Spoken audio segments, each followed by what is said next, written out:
चंद्रशेखर आजाद पर 1, 2, 3, 4 नहीं लगभग 5 फायरिंग हुई थी। उसके बाद आरोपियों ने 2 फायरिंग हवा में की थी। लेकिन आपको जानकर हैरानी होगी कि अभी तक किसी भी आरोपी की गिरफ्तारी पर कोई खुलासा नहीं हुआ है। अखिलेश यादव ने सवाल पूछा है, चढ़ूनी ने जाकर उनसे मुलाकात की है और पूरे देश में आजाद समाज पार्टी के लोग सड़कों पर डीएम को उतरकर ज्ञापन देते हैं। इतना ही नहीं, सोचिए चंद्रशेखर आजाद पर हमले ने इस देश में स्टालिन हो, अखिलेश यादव हो या नीतीश कुमार हो या तेजस्वी यादव हो, तमाम SC, ST, OBC और सबसे बड़ी बात है किसान नेताओं को एकजुट कर दिया है। वहाँ साक्षी मलिक भी गई थी, वहाँ बजरंग पुनिया भी गए थे। तो जाट, गुर्जर, पटेल, मराठा एकजुट हो रहे हैं। सबको पेट में यहीं से दर्द हो रहा है। जितने मैंने पोस्ट देखे हैं सोशल मीडिया पर, वो सब के सब सवर्ण समाज के लोग हैं, चाहे वो आशुतोष कुमार हो या क्षत्रिय अमेठी हो या तमाम इस तरह के जो पेज हैं वो खुश हैं। तमाम सोशल मीडिया पर कमेंट्स में कहा जा रहा है कि ये बच कैसे गया। नमस्कार, मैं शंभू कुमार सिंह और आप देख रहे हैं नेशनल दस्तक। आप सोचिए, कल्पना कीजिए, आज से 10 साल 20 साल पहले फ्लैशबैक में जाइए, रोज इसी तरह से लोग मार दिए जाते थे। जगदेव बाबू को मार दिया गया। टीवी अखबार की करतूत देखिए। इस देश के सबसे ताकतवर युवा नेता पर, जो किसान जातियों को, दलितों को, पिछड़ों को, आदिवासियों को एक कर रहा है, उस पर सरेआम धमकी देकर जानलेवा हमला होता है। चंद्रशेखर आजाद ने जो इंटरव्यू में कहा है कि एक गोली मेरे पहले कार के गेट पर मारी गई, जो आपने वीडियो देखा होगा, गेट छेद दिया गया है। उनको लगा कि उनके पर फायरिंग हो रही है क्योंकि वो गोली कार के गेट में लगी। चंद्रशेखर को लगा वाइब्रेशन से धमाका हुआ, पटाख आवाज आई, उनको लगा कि पहली गोली चली है। चंद्रशेखर आजाद ने तुरंत एक्शन लिया और वो सीट के नीचे गिर गए। जो ड्राइवर वाली सीट थी वो ऐसे लेट गए।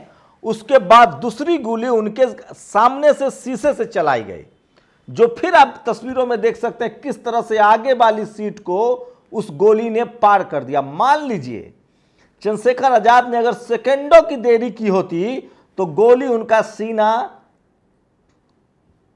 सीने के आर पार होता। उसके बाद एक और गोली चलती है और जो चंद्रशेखर आजाद जो ड्राइवर की तरफ झुक जाते हैं, लेट जाते हैं नीचे जहां आप लेग पैर रखते हैं, और वही गोली उनके कमर के नीचे से छू कर निकलती है, जो घाव बन जाता है। 3 गोली तो ये बता रहे हैं। उसके बाद एक और फायरिंग होती है और उसके बाद जो आरोपी हैं उनको लगता है कि खेल खत्म हो चुका है, वो आगे जाते हैं और 2 और हवाई फायरिंग करते हैं।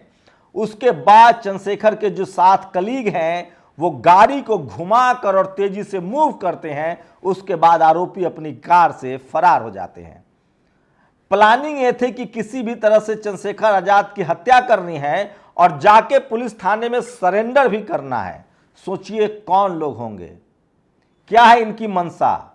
इनकी मंशा वही लोग हैं, ये वही लोग हैं जिन्होंने जगदेव बाबू की हत्या की थी। ये वही लोग हैं जिन्होंने इस देश में शरद यादव की हड्डियां तोड़ी थी। ये वही लोग हैं जिन्होंने इस देश में सोनेलाल पटेल की हड्डियां तोड़ी थी। ये वही मनुवादी जातिवादी लोग हैं जो नहीं चाहते हैं कि इस देश के दलित, पिछड़े, आदिवासी, किसान, अल्पसंख्यक उनके आंख में आंख डालकर खड़ा हो सके, बात कर सके। सोचिए किस तरह के हमले की तैयारी थी। आप सोचिए इस देश में हजारों टीवी हैं, हजारों अखबार हैं, हम लोग मात्र यूट्यूब चैनल चलाते हैं, तब इतनी धमकियां, इतनी गालियां, FIR तक दर्ज करा दी जाती है। जैसे लगता है कि हम उनके घर का खाना छीन रहे हैं, जैसे उनको लगता है कि उनके हम बेईमानी की संपत्ति छीन रहे हैं। बताइए, हम संवैधानिक दायरे में रहकर भी अपनी बात नहीं रख सकते हैं? अपने समाज के हक अधिकार, कॉन्स्टिट्यूशनल राइट्स के लिए, भारत की मजबूती के लिए बात करने पर इतनी आपत्ति है। चंद्रशेखर आजाद क्या कर रहे हैं? कोई शोषित वंचित समाज पर अत्याचार होता है तो वो उसके लिए खड़ा होते हैं। क्या खड़ा होते हैं? लाठी डंडा चलाते हैं, गोली चलाते हैं। अरे बाबा साहेब के बनाए संविधानों के दायरे में रहकर संवैधानिक तरीके से प्रोटेस्ट करते हैं। कौन सा नेता धरना प्रदर्शन नहीं करता है? इस देश में क्या SC ST OBC के हक है कि वो धरना प्रदर्शन भी ना करे और आप उसको अधिकार दे दे?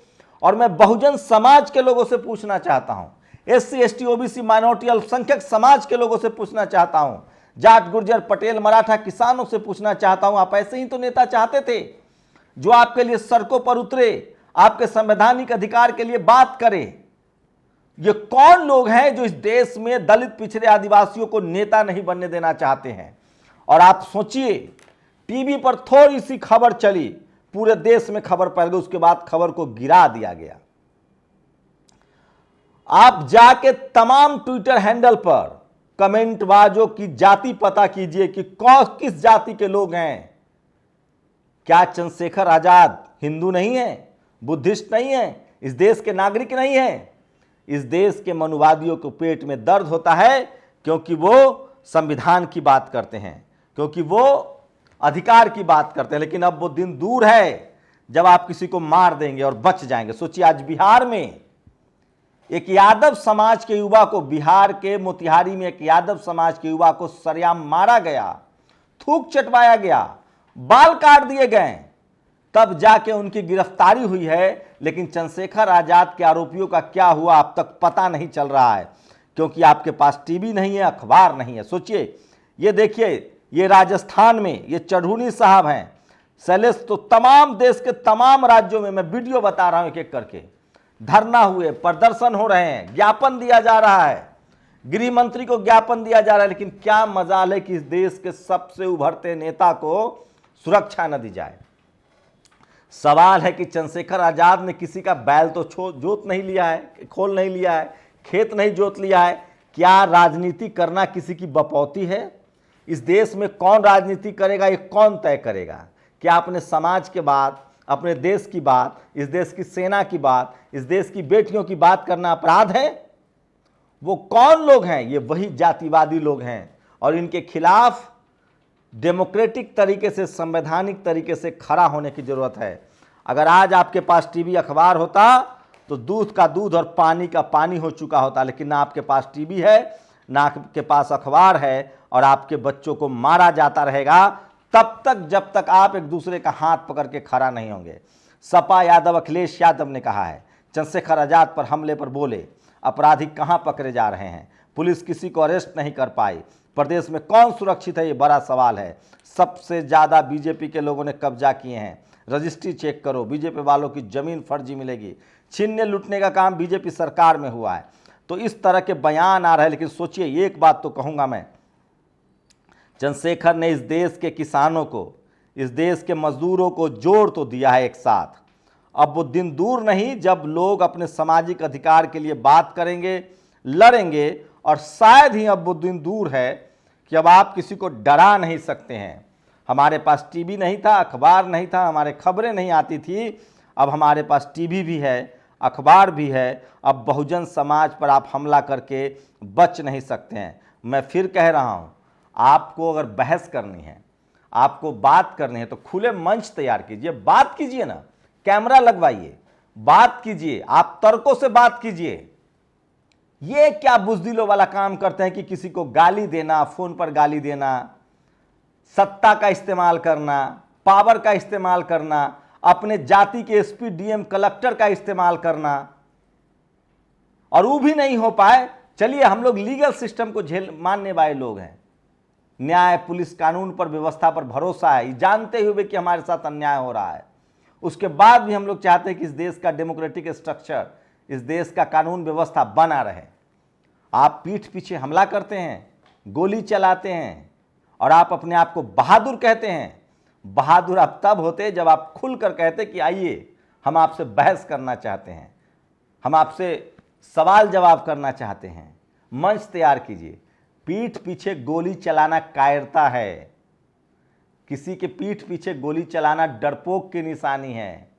अगर आप में इतनी ही ताकत है, इतना ही गुरूर है, चाहे जाति का या धर्म का या सिस्टम का,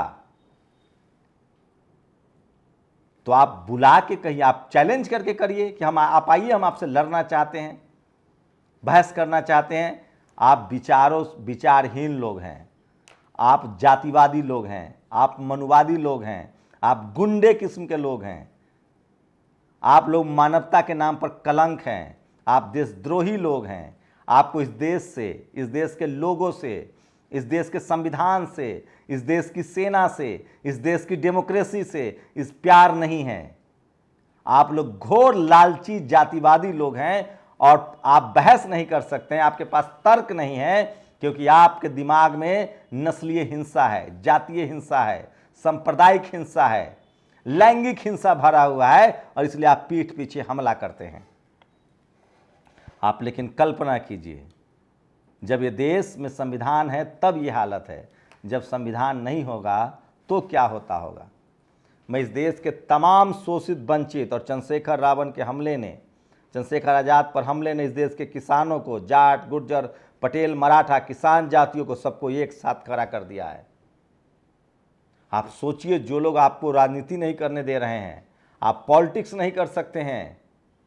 मैं इसीलिए कहता हूं, इस देश का SC, ST, OBC और किसान जातियां, अल्पसंख्यक समाज गफलत में हैं। आप मजदूर रहिए, ड्राइवर बनिए उनका, वो आपको खूब खाना खिलाएंगे। आप मजदूर बनिए उनका, ड्राइवर बनिए, सब्जी बेचिए, उनका पैर दबाइए, उनके आगे गुलाम बने रहिए, वो आपको बहुत अच्छा कहेंगे। जिस दिन आपने आंख में आंख डालकर अपने संवैधानिक अधिकारों के बारे में सवाल करना शुरू कर दिया, उसी दिन ये आपके दुश्मन बन जाएंगे।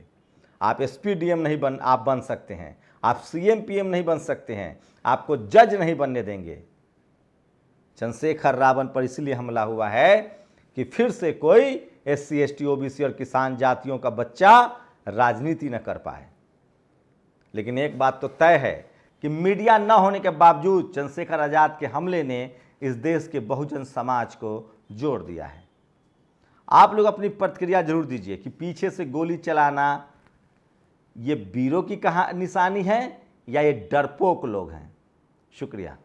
नेशनल दस्तक की आपसे गुजारिश है कि अगर इसको बचाना चाहते हैं तो नेशनल दस्तक को सब्सक्राइब करने के लिए रेड कलर के सब्सक्राइब बटन को दबाएं, फिर बेल आइकन की घंटी दबाएं। नेशनल दस्तक को बचाने के लिए बहुत जरूरी है कि हर खबर को शेयर करें, लाइक करें, कमेंट जरूर करें।